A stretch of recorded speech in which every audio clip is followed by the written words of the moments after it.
Now, before we get into this segment, we need to be very clear about what you're about to hear. We're speaking with a former participant in the recovery program connected to the Altar Church. This is somebody who's been through that program multiple times over the course of more than a decade. And what you're about to hear is his personal account based on his own experiences inside that program and his interactions with the people involved. This is not being presented as verified fact, evidence, or a definitive conclusion, but these are his statements, his perspectives, and his recollections. With that, I will say that the account of his experience isn't coming out of a vacuum. Much of what he describes reflects patterns and concerns that we have heard repeatedly from other former residents who have reached out to us over time. In this segment, we're bringing forward this as a part of a broader conversation, one that raises serious questions about structure, oversight, leadership, and the real impact that this program is having on the people inside of it. With that, we bring on our guest. Welcome.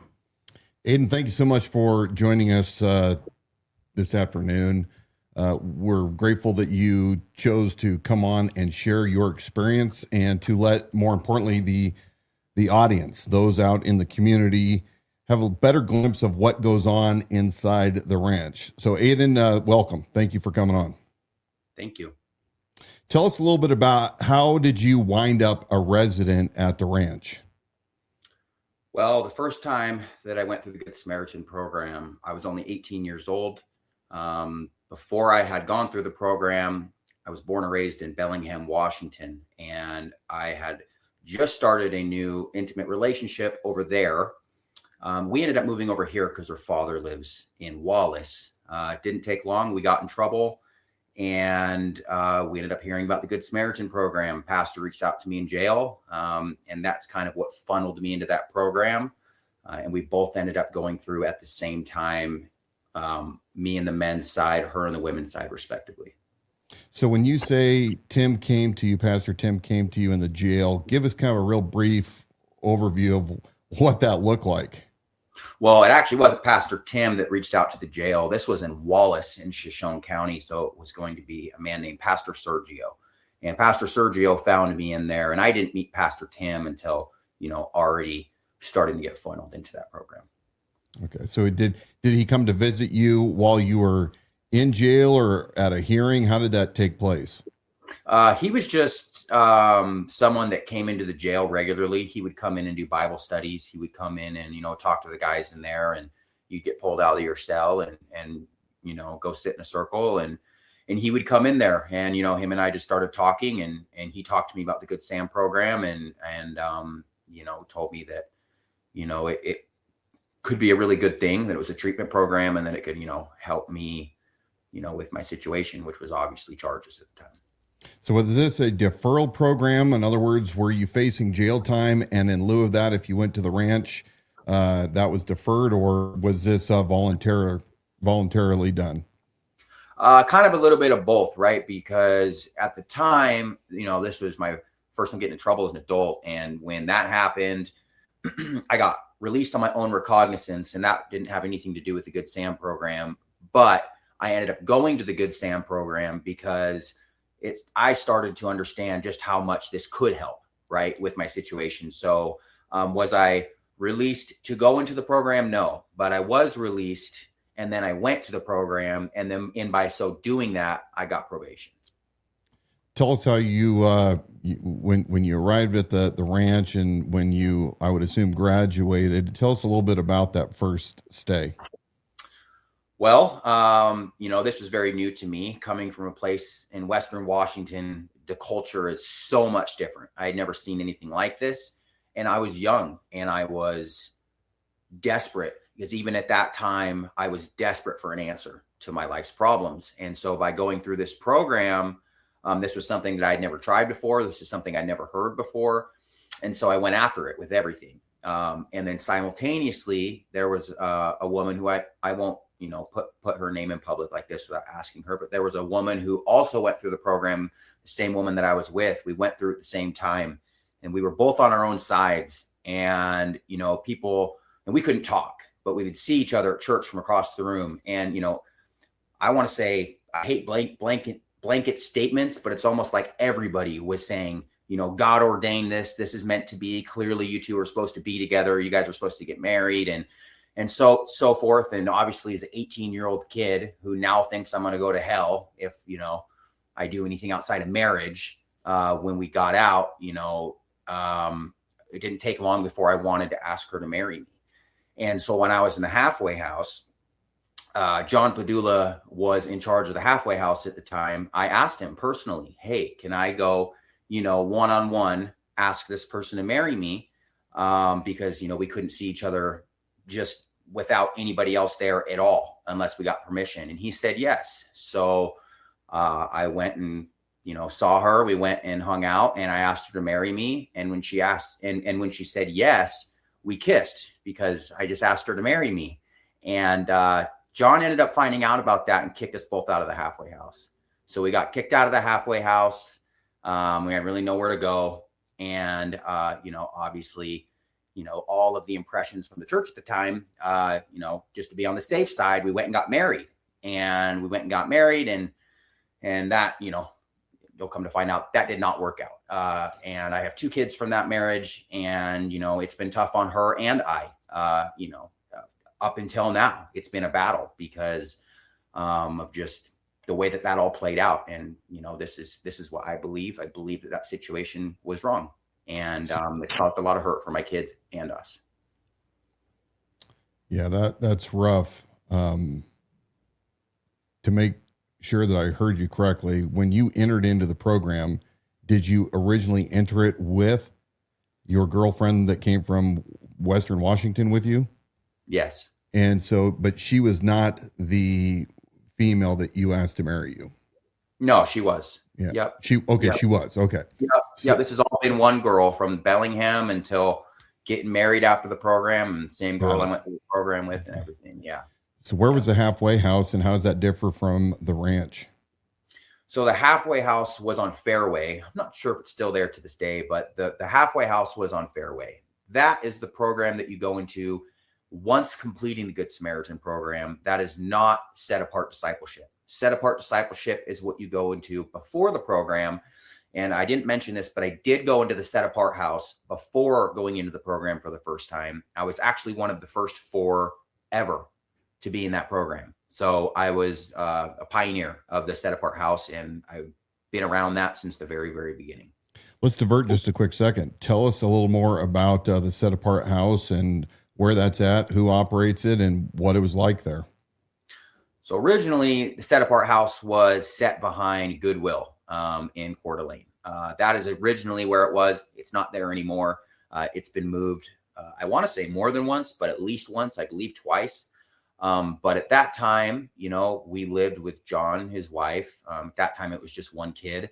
They had their own bedroom, but it was just a house, right? So they had a bedroom upstairs, all the residents and, the mentors that, were supposed to be helping the people that are going into the program and the mentors generally had already gone through the program. They were all intermingled, right? So it was just a house with us and his family. And we just hung out there and waited till we could go into the program. And there was, there was limited separation. Obviously they had their own bedroom, but the house was, it was intermingled, and that's just how it was. It's always been like that. And just male residents in the program, or was it co-ed? So for the set apart house, it was just men. And what did it cost for you to be at set apart prior to entering into the ranch? So I don't remember how much it was, but I believe that I know that it was on a weekly rate. I'm pretty sure it was just X amount of dollars per week until you got into the Good Samaritan program. I'm not sure how much that was. Okay. So how long were you there at set apart before you transferred to the ranch? I want to say 2 weeks, maybe. From my memory, this was over 10 years ago. Sure. And approximately four residents, you were saying earlier. Is that correct? So I was one of the first 4. Obviously, once I got there, more funneled in after me. Sure. I think it held like 6 to 8 at a time as far as people waiting to go into the program. What was that like, staying there? Well, I remember at the time, it was all very different. One of the first impressions that I got there was that, wow, these guys are crazy about this church and the Bible, and this was shocking to me. And it from off right away, it was obvious. It was very, very radical and very. I mean, even looking back, it was very cookie cutter, right? Like, this is what you do, this is what you say, this is how you act. And it was not somewhere where there was very much flexibility on your belief systems or what you did or what you said. And obviously it was a little interesting living with, looking back and now in retrospect with everything that's happened, living with his family, it was also a little bit different. Sure. So two weeks, then approximately 2 weeks, then you transferred to the ranch. You were there for what, 90 days before you went to the transitional house? 60 days. 60 days. And what did that cost to run through the program back in 2013? Yeah, I think it was 2,000 or 2,500. It was one of those two numbers for sure. That has changed since then. I know it's more now, but that's what it cost back then. And that was $2,500 for 60 days, not per month. Yes. Okay. So once you graduated from the ranch and then you went to the halfway house, that's where you asked at the time you met up with John's permission to your girlfriend. You asked her to marry you. You kissed. John finds out about it and then kicks you out of the program. Yeah. And did he explain why he had to kick you out? It was because we kissed. I guess that's a no-go when you want someone to marry you and they say yes. I'm not sure. But that is why. Yeah. Talk to me about in retrospect when you said toward the beginning of sharing with us that there seemed to be, that you don't like making the broad generalized statements, but that there seemed to be a lot of pressure from other leadership in the program and people all connected to the program saying, yes, you two should definitely be together. I know now that you've had years of perspective on the other side of this, because you understand the struggles that created in that fledgling relationship and where that's led each of you respectively in your lives, the challenges there. This was an important part of your story to tell because it seemed to be a pattern, as you shared with me, a pattern that you'd seen even amongst others. So not just a pressure to you, but that it was a pattern within that program of pressuring people to bringing them together in that way. So I'm curious your perspective on that. Why would that be? And why is it important for you to share that part of your story?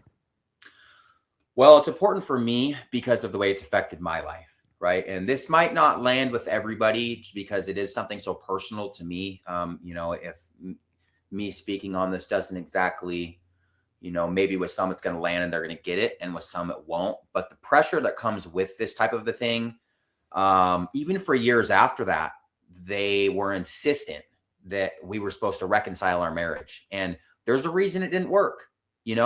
It wasn't meant to be. This wasn't what God had ordained. And, to them, if you marry and get divorced, that you need to get back with your first wife, and they will die on that hill. And it's like, this is the kind of thing that's an issue. And I believe that in doing this, it's spiritual abuse, because you are now hurting not just me and my ex-wife, but our kids. And looking back at me at that time, I was 18 years old. I was so young. And you're feeding this stuff to somebody who's desperate for answers. And here I am in my 30s, and here she is in her 30s, and our kids are I've been around for a decade at this point, and there's a lot of suffering. And it isn't just me. I've watched this happen with many people. I've watched marriages and divorces and mess and kids and just and it's been disastrous for a lot of people. And do you mean in connection with that program, or okay, that because I was going to ask, Was that matchmaking, in a sense, unique to your situation, or did you observe that happening amongst others? No, I've watched it happen, I would say dozens of times in the time I've been around there. So, and then the attendance at the altar church is a really big, or as we've heard, a really big part of the program, very integral to how they've structured it and what they would call that recovery process or that journey. So talk to us a little bit more about how they're using that environment and using the Bible, the teaching, the preaching as part of the structure of that program, and then the effectiveness of that. So this is a good question. And one of my biggest things when it comes to this is supposed to be a drug and alcohol treatment program. There is no drug and alcohol treatment there. None. The way that they structure their program is around the spirituality aspect of the Bible. It's 100% theology. And they believe that through diving into and understanding what they're teaching about this theology and these ideas, that this is going to free you from your addiction. And it's interesting because I went through 3 times in 3 years, when I was 18 years old, 19 and 20, over and over and over. And I'm telling you, nobody's cried so hard and beat their fists on that altar and begged God to rip away this addiction with as pure a heart as it could come, desperate. Please take this from me. And I would get up and I would walk away crazier than I was when I got there. And the problem is they're leaning so much into the spiritual aspect. They're neglecting your emotional health, your mental health, your physical health. And the issues with this is they're ripping away people's mental health medication. They're not allowed to take them when they're at the altar. They will take away all medications. And from what I've seen, there's been no reservation with that. Like, there's been no exceptions. And the problem is you're neglecting part of someone's being. I mean, your brain is an organ in your body. Just because it's your brain doesn't make it, different than another organ. Although it hosts all our chemicals that make us think and feel, it's still a part of your body. And they are neglecting these medications to help people, right? And so giving people a spiritual side of their life is so important. I'm not going to take away from the spirituality, even though I kind of do things my own way. It is still helped in some ways with my way of thinking. Is just spiritually, it's been a let's say a part of the foundation that I've moved forward with, although now it's different. They're neglecting these other parts, and it's so important. It's so important because these people are here because they can't stop using drugs, and you need to, you gotta, in my opinion, address that. So yeah, 2 months of just Bible, worship, that kind of a thing, prayer. That's it. Yeah, you can't. It's similar to the mentality that you wouldn't expect somebody to not treat a physical injury or a wound. You wouldn't just pray it away. You wouldn't just read the Bible, because there needs to be a real treatment, if you will, an attempt to repair. And so, it is very odd that you would just say that the Word of God, which is very powerful and it is the way, the truth, and the life, that alone is all you need in order to learn the complexities of your emotions and your past and other things that are contributors towards the addiction. So 2 months you're there. Yep. What does an average day look like at the ranch if all you're doing is reading the Bible and worshiping? Well, you wake up in the morning, you pray before you go to breakfast, at least 5 days a week, if not 7, you're doing Proverbs, which is a book in the Old Testament. You're doing 1 proverb a day for the 31 Proverbs, 31 days of the month, whatever day of the month it lands on. You're going to read that proverb. You're going to go over it, talk about it. There is some good wisdom in there, but you go over and you talk about that. And then past that, you're going to do stuff called Bible tape, which is where you sit down, listen to a Bible tape, and you're going to read the Bible and highlight stuff and talk about that. Depending on the day of the week it is, you're going to go to stuff like worship, Monday night at the church, Sunday at the church. cell group. I don't know if I said that. And, these are the type of things that you're doing all the time. There is one thing called benevolence, which I would like to talk about, but please do. Yep. So one day a week, you have something called benevolence. Benevolence is where you're helping the sick, feeding the needy, being of service to people who actually need it.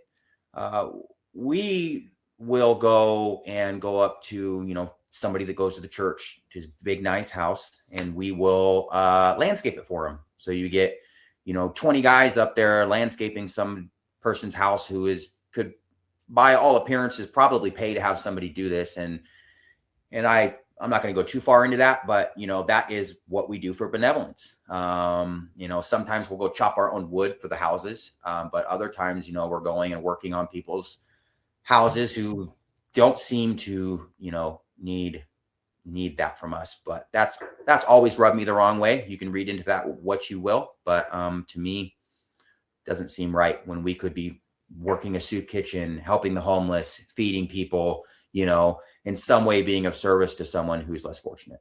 Who's monitoring you guys when you're there? You say there's up to what I thought I heard you say 20 guys at maybe one time. Who's supervising? Yeah, well, there's more than one house, right? So if you consider how many houses there are and when they're going, should be about 20 guys a week. But who's monitoring us is just whoever the facilitator is for the program at the time. Generally, I want to say there's at least one or two at a time who's going to be there watching us. And that's pretty much with everything that we do, whether we're at the house or benevolence or wherever. Sure. Our facilitators, are they volunteers who have, I guess, progressed up through the program, or how does somebody become a facilitator? Are they a former resident or other professionals that are brought in? How does that work? So more often than not, yes. More often than not, it's going to be somebody who's gone through the program. There are some exceptions where you got there a different way, right? But generally, people who go through the program and, are by whoever is in charge at the time thinking that they should be, a facilitator there, then they're the person that will generally go. And one thing I will say about that is you have people going in there who, freshly got out. They like to say they want you to wait a year, but that's not what happens a lot of the time. A lot of the time you get out of the program, you make it a couple months, and you're facilitating there. And that has been a mess from what I've seen. I went through a fourth time when I was 28 years old, and there was, one or two guys in there who were very, very fresh, and it was more than messy, I promise. So. Yeah. So halfway house, is that what they now call the intensive outpatient treatment? I think it's called.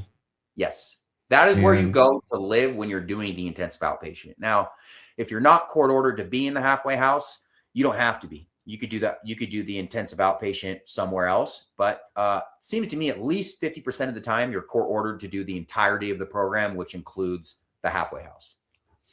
And again, that is not co-ed. That is male and female separate. Correct.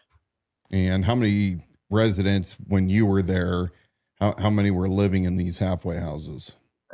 The first time I went through, and maybe the second and third, I don't know, back over 10 years ago, that house on Fairway must have had 20 guys in it. It was crazy. The downstairs, we would have sheets hung from the ceiling to basically make little cubicles in this open area in the basement. And there would be a guy in each cubicle. And then you'd have guys stuffed in rooms. It was crazy. It probably, I'm going to assume, wasn't up to code. It was insane how many people were in that house. But, any complaints from owners? What's that? Any complaints from other homeowners? I would assume so. I think we've had issues with people, the neighbors, around there at that time, but I can't go into any details about that. That is off of loose remembrance of over 10 years ago. So, but did you live in the halfway house because you were court ordered or just on your own? I believe I was court ordered at that time, although I had gone through the program without being court ordered. Once I had gone through, I believe I was court ordered to finish the program. Right. So when I went to sentencing, that was part of this stipulation. So if Padula kicked you out for proposing and kissing your new fiance, What then? Are you in violation then of the court, or what was the solution? That went on to not a good end, right? Because I was, I was in the program and then I wasn't, and then everything in my life ended up going sideways. I didn't make the best choices following that, and it involved more trouble. And clearly, I went through the program 2 more times in the next 2 years, so obviously it was an up and down road for me. I did, and I did ended up, 4 years ago, I went through as well, and that one caused a real issue because I went through the program. It's kind of going on a sidetrack, but I will tell this. And this is my account. This is my story. I'm not here for any reason, honestly, outside of just to be of some sort of value to anybody that's listening, because this is my story. And I went through for a 4th time a few years ago. They had a lot of expectations on me because of the fact that I was in leadership early on. And at this point in time, I was really starting to seek what my relationship with God was. And I had an open mind, but I asked lots of questions. And I did everything I needed to do. And about 2 weeks from the gate, one morning, I was told to pack my stuff and they were going to drop me off to church. And I asked why. And it was on a Sunday and nobody could answer me. Just this is what Pastor Tim said. And said, okay, and at that time I was court ordered to be there 100%. I was released to be there. And I didn't really know why it was. And nobody answered me. It was just, I just left. And so then I had 10 days before sentencing, no idea why I got kicked out. And I decided, you know what, Aiden, this is time to do the right thing no matter what. Stayed clean. Checked in with everybody, my attorney at the time, did everything that I could. I even tried to get back in. I intentionally didn't use any nicotine. I went and saw Pastor. Pastor actually told me he did not want me kicked out, that Justine Fellows is the one that made the decision to kick me out, and he didn't want to start World War III. So he decided to, and that was his exact words, he decided to not let me back in because this would be, basically superseding what she asked, even though he was above her and he could have done that. And so I had to accept the fact that I got kicked out. And even talking to Pastor, there was no answer to exactly why, and which I thought was weird. And I went to court 10 days after being kicked out to my sentencing. And there was a letter that was read while I was in court that was, first of all, wrote by Adela. And there was lies in it. They said that I threatened to hurt the people in the program, and that, I threatened to hurt the staff, threatened to hurt the people that were going through the program. And none of that was true. None of that was true. And this is my account. This is me speaking. This is years later. I really have no reason to lie about something like that, but that is what happened. And I think that what happened during there is someone lied, but I don't think that it got all the way through to the end and everybody knew that there was a lie being told. I think that they believed that because I asked a lot of questions, it was negative for the program and I wasn't going along with what they do. And I think that stuff got lost in translation. And the issue is with stuff like this, you need to do your due diligence to make sure that what you're claiming is true. And if they would have done their due diligence, they would have figured out that wasn't the case, Okay. So I got to back up a little bit. When you say pastor, are you referring to Tim or to John? Pastor Tim. Okay. So Pastor Tim said that he did not want you out, but you said Julie or Jolene? Justine Fellows. Justine Fellows. Okay. And tell me about who is she and how does she, match up with Adela as far as authority or how the flow chart of the organization works? So Justine is going to be directly under Pastor Tim. So Pastor Tim is obviously pastor. He's the boss of all bosses when it comes to the program. Directly under him is Justine. Now she's actually reached out to me recently, but she's directly under Pastor.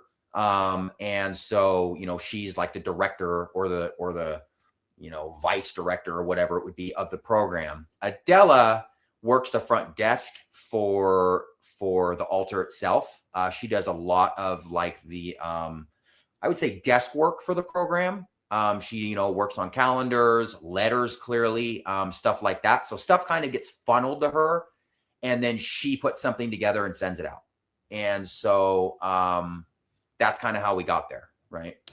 But you said, just going back to revisit, somebody made a claim you found out later when you were at your sentencing hearing.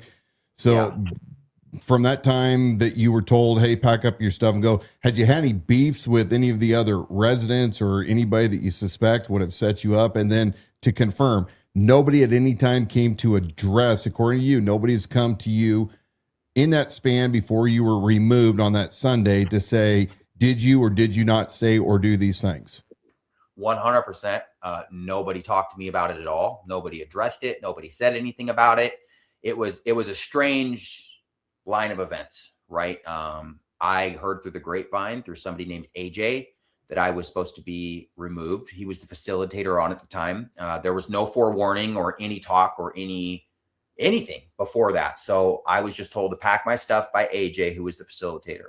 I packed my stuff. We went to church. Obviously, it was Sunday morning at church, and pastor's doing his pastor stuff at the church. And, and so I just had my stuff and I left, and I reached out to pastor and tried to talk to him the following day.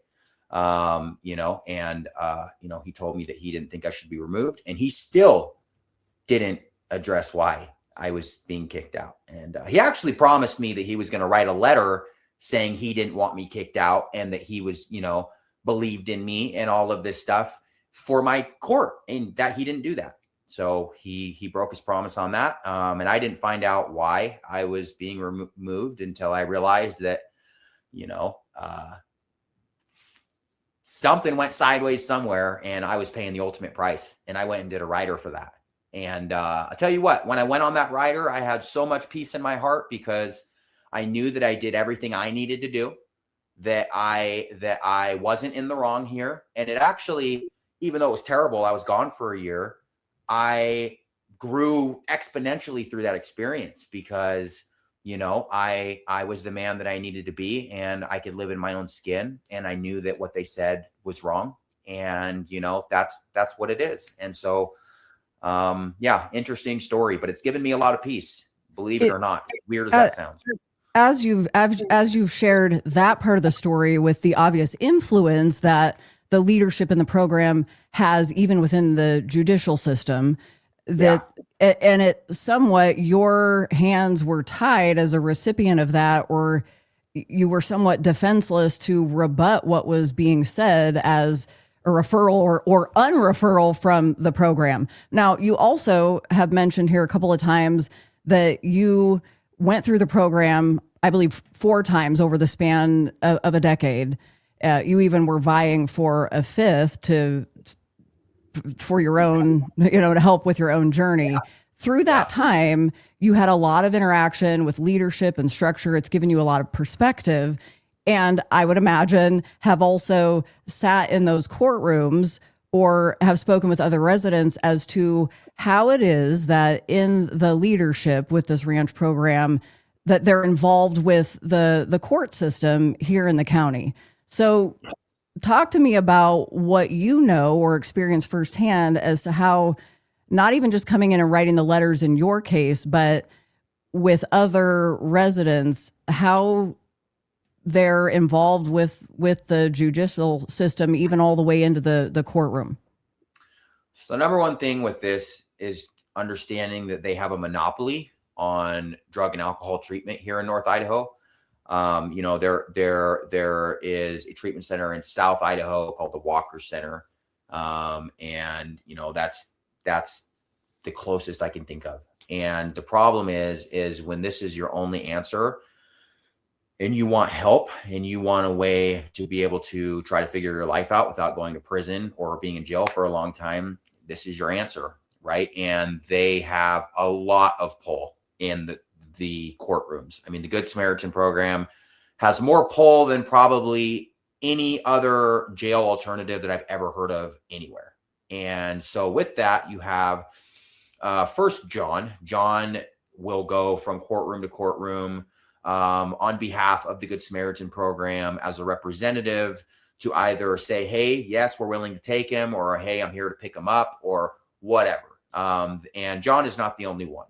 There are others that go in there as well. And with that, you have a lot of incentive to go that direction, right? Because they have that much pull, and they've gotten people out of more than sticky situations, and I think it's great that there's people out there that want to help, especially drug addicts, try to find a different answer besides, prison. I think that's wonderful. The issue with it is there's really nothing else. We don't have a lot of options here in North Idaho for drug addicts.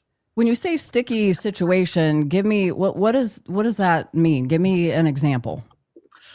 Well, obviously they, with me when I was younger, but I've watched someone who was sentenced to life in prison, and they sentenced, like it wasn't charged, they were sentenced and done. And the judge changed his mind in the middle of the night or sometime at home and pulled him back in front of him and sent him to the Good Samaritan program. That man ended up reoffending, and, now he's doing life in prison for something else, but that's the kind of pull I'm talking about, which is pretty wild. So can you name what judge that was? I can't. I'm so sorry. I can't. It is somewhere in there though, but this was back in 2012 or 2013, or right around the time that I went through for the first time. So I can't say which judge. What was his life sentence over? I believe at the time it was attempted murder, I want to say, but I'm not 100% sure on that either. I know it ended up being like rape and kidnapping and that kind of a thing later on down the road. Okay, so I want to get this straight. You're telling me that around 2013, 2014, somewhere around there, yep, that a judge released to the ranch a convicted, what was it? Attempted murder. I believe so. Don't quote me on that. But some violent act, and received a dual life sentence, and at the last minute releases this individual to the ranch because of substance abuse issues.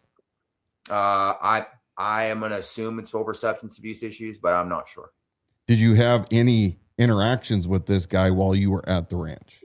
Yeah, 100%. Not while I was in the ranch, because he went through directly before, but I had a ton of interactions with him after I completed the program. And how did that go? A couple years after that. How did that go? He was a little on the wild side for sure. Clearly, you could tell that he was a man with a lot of demons for sure, and a lot of issues. And, you could see him doing the things that he did. So for sure. And did he stay out, or do you know if he eventually went back to prison? Or he did. He ended up reoffending. I believe it was rape and kidnapping, I want to say, for the reoffense. Really messed up that girl. She was a sweet girl too. So yeah. Minor, adult, Adult, very young adult, but adult.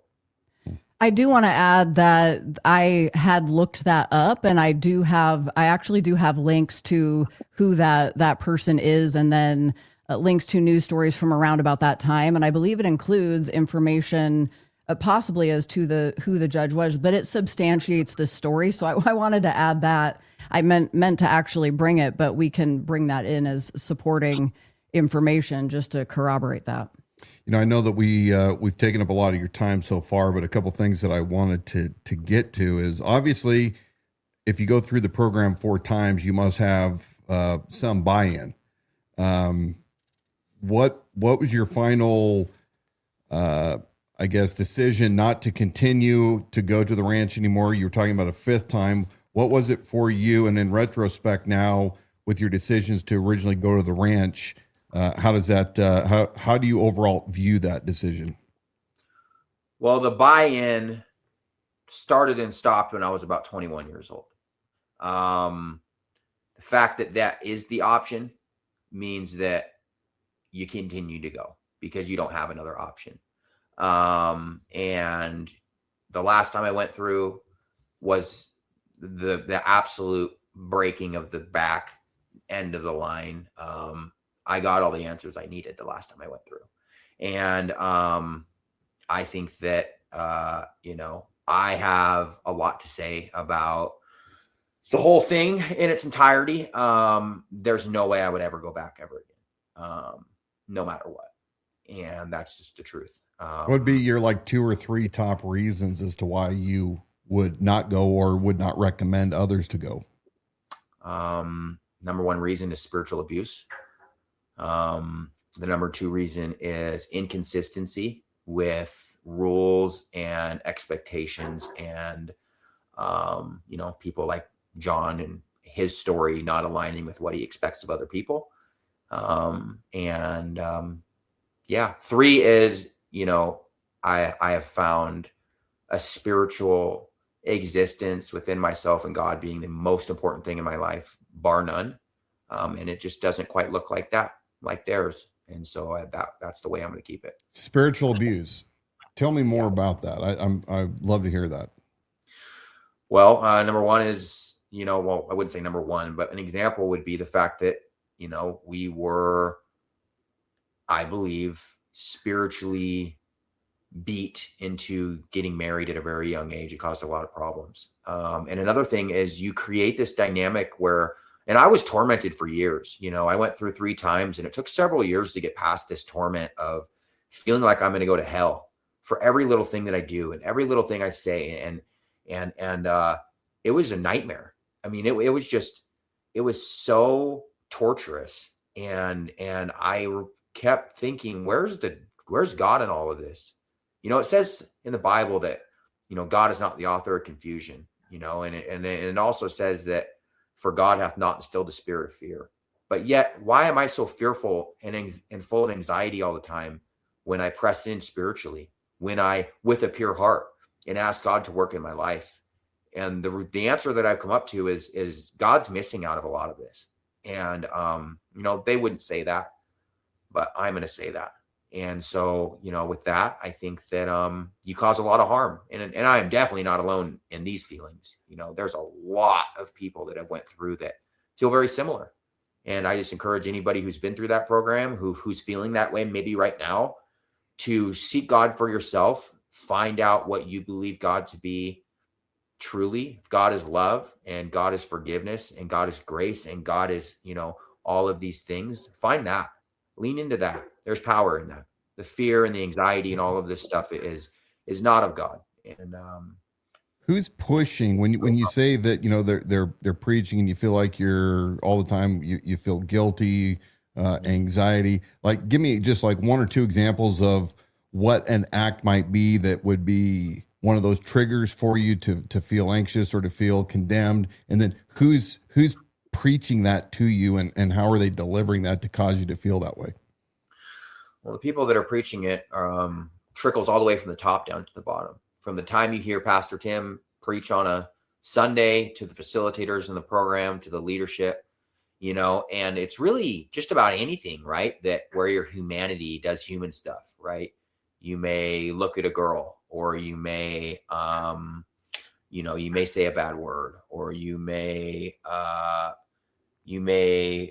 maybe you tell a white lie or tell a lie. I don't think anything's really a white lie. I don't think lying is a good thing to do, but say you lie, right? And it's like any of these things, although, you can make your own diagnosis about what's right or wrong. And I always, for me, growing as a man spiritually and in life that's my life goal. It's what my grandpa taught me, God bless him. He has given me this outline.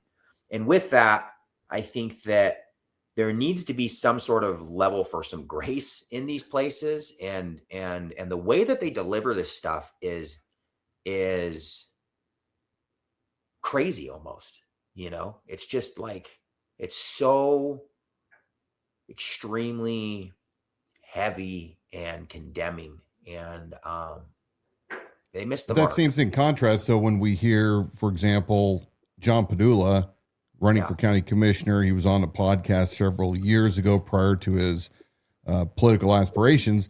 And he just talks about, God came down and forgave him and, created him a new being, and he had this immediately conversion. And I mean, one would think that when you hear his testimony as somebody that helps administer the ranch program at Good Samaritan, that there would be a lot of grace. In other words, here's the bar, here's the standard. We're working towards this. It's a sanctification process. People don't necessarily change everything overnight. It's a process of refining actions and our character and our beliefs. But when I listen to John, I'm led to believe that it's a program that's full of grace, especially when we're hearing reports of the men that are continually preying upon women in the program and younger girls. And I mean, so how does that square with this behavior that seems to contradict what you're telling us? Yeah, and it's interesting. This is the inconsistencies I'm talking about, right? So one of the things I just said about how they're inconsistent, this is exactly what I'm talking about. And by the way, that's not John's story. I'm just here to tell you, I've been around for a long time. John's story is not a lightning bolt came down and he changed his life. He tried to make it through the program. He couldn't do it. He tried more than once. He kept smoking cigarettes. He knocked up Amanda. He tried to crash a car into a tree, trying to kill himself. He relapsed. He's done all this stuff. And he's about as messy as it gets when trying to get on his feet. And, as the years have gone on, he has not passed down that love to the people around him. In fact, he has sent people to prison because they can't stop smoking cigarettes, or they hung out with a girl, or like whatever, right? The smallest of transgressions. That's not John's story. I know that's what he's telling people. It's not true. So your claim is that he's not full of grace, that he is more legalistic and I'm not putting words into your mouth, so you frame this however you want to, but it seems like that if you're willing to violate somebody over something minor, there's more behind that, right? So yeah, look at me. I got kicked out for kissing someone who, by the way, I got permission. It wasn't a secret. I got permission to go see her. And I got kicked out because I kissed her when she said yes, when I asked her to marry me. I mean, it's just an example, right? So, well, that also what you're describing, it's punitive in that these aren't just spiritual repercussions, but because you are essentially at their mercy within this program, it's punitive in that something like kissing a girl when you're having your engagement, or smoking a cigarette could potentially, and correct me, but that could potentially affect your residence in the program and send you. I mean, it sounded like John Padula was in a pretty powerful position if he can eject you from the program, and then that now you have like repercussions in court. Yeah, big time. 100%. Yeah. So you made a couple statements here, and I want to go back and address them. Everybody that's watched this show has known that I've been highly critical of John Padula since he came out with his second attempt to run for county commissioner. So that disclaimer is out. Some of the things that we have been pointing out as liabilities, why, because of his self-proclaimed past and what potential baggage that he would bring into a county office, a high office of representation of people, financial responsibility, as well as other moral responsibilities. You said that he had a couple things. Cover it with me pretty quick here. You claim he knocked Amanda up. So they weren't married and Amanda got pregnant. Was Amanda a resident? Was John a pastor? What was that relationship? So John had gone through the program. I want to say Amanda did too, but I don't know if she did or not. Don't quote me on Amanda. But basically, there was a big age gap too, especially, the age gap was the same, but they were younger. And so I think that's a little bit more dramatic when you have a girl in her early 20s versus like a guy in his 30s. Sure. And she was drawn to him because of the tattoos and, the gangster appearance that he had and all this kind of stuff. So was she going to the altar? Yeah. Yep. That's where they met. Yep. Okay. So, and John was a pastor at this time, or he was just on staff? What was his position? He was just in leadership. So he was, he was starting to get involved in leadership. This all happened before the set apart house. But so I'm not sure what his exact involvement was in leadership in the church, but it was early on in his walk in the first. She became pregnant, and then they got married, and then he became a pastor and went on from there. Number two, you said that he relapsed. When did he relapse, and what's your proof of that? Well, I can't give you proof, right? I wasn't, I don't have receipts I wasn't there when John relapsed. However, being, me having a history of my own and being around, there's been very clear indication from both sides on the side of people that have just been around the church and know about it, and then the side where you go back out into your old ways, the people that are out there in that world. And what year is this? This would be the same time, around the time that the stuff happened with Mason Poole, who I also know. Yes, around that time. So this is while John. So your claim is that he relapsed and started using meth again? Yeah. And this was around 4 or 5 years ago, or is it sooner than that? But after he was definitely a pastor. 4 or 5 years ago, at least, that this happened with Mason. I believe that sounds about right. It wasn't sooner than that. It hasn't been more recent than that. So this happened, and then there was a comment about driving into a tree. What was that about? Yeah. So I think this is, so the longer ago this gets, the harder it is for me to, and the reason I'm answering this way is I want to make sure I'm not saying anything as like this day, this time without receipts. And so I'm trying to be loose where I need to be. But when he crashed his car into the tree was around the time that he knocked up Amanda. So this is a lot earlier in his walk. This is going to be, before pastorship or any of that. Okay, but he did it on purpose, in other words. Yeah. Okay. And then just one more time back on the relapse on meth. Your source for that is just people that that were around him at the time? Yeah, this is going to be people that have been out and about on the bad side of this life. Yeah. Sure. So in the next 3 minutes, we've asked you a lot of questions. You've been great at answering them, and you've been appreciate you sharing a lot of your experience. In the next 2 to 3 minutes, what do you want people to ultimately know about Good Samaritan, the Ranch, Set Apart Ministries? Tell us about what we need to know. Well, I would tell you, if you're interested in going and it's your only option, it's what you have to do. Go with the full armor of God. Go understanding that you are probably going to find things that don't feel right to you. And if they don't feel right, listen to your heart, and be protected. And when you go in there with a level of temperance, more likely is you're going to be protected on the way out. So just be careful. The other thing I would say is, if you have any other options to go anywhere and you're more inclined to go those directions, I would highly encourage that you do that, because the thing about it is we need to find options where people are getting help for their drug and alcohol treatment, help with their mental health, help with therapeutic value, right? And so find that. If you can find that, because you need that. You can find the spiritual aspect and you can push into that. And I think actually it's probably the most important one. But however, by itself, you're missing the whole pie, and you need everything. So I would just hope that you be careful. Make sure you're getting the help that you need. Closing comment, John Padula for county commissioner, yay or no? Absolutely not. I think that would be reason why?